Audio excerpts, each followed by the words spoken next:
Hello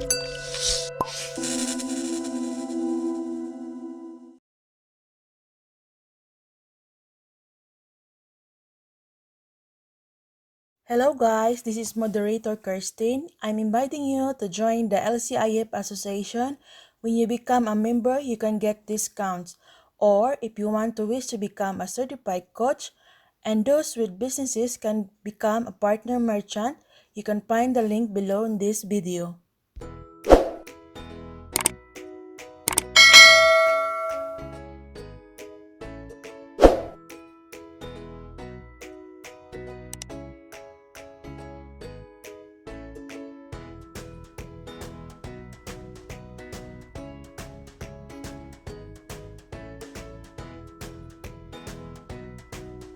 Hello guys!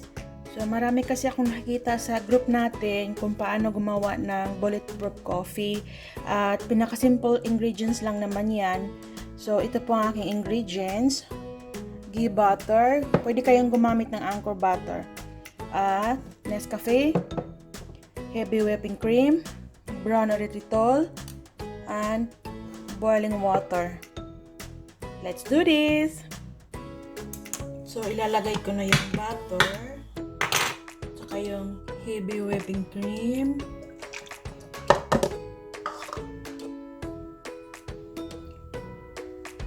hot water, saka Nescafe. So, depende lang din sa inyo yung guys kung gaano kapait yung gagawin niyo. So, sa akin naman, 2 tablespoon ng Nescafe and half teaspoon sugar. Tapos, sauce natin, i-blender. Kung wala kayong blender, guys,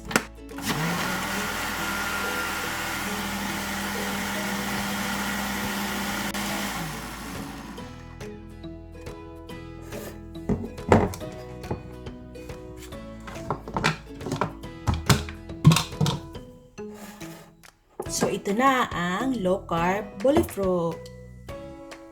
Madali naman siyang gawin.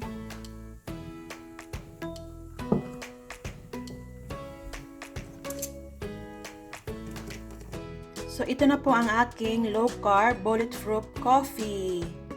So madali lang siyang gawin, pwede niyong gayahin. So depende pa rin yan sa taste nyo guys So adjust nyo lang kung ano yung like nyo nga taste. Sa akin naman, hindi siya matamis kasi I don't like my coffee na matamis masyado. So, kayo na po ang magtansya.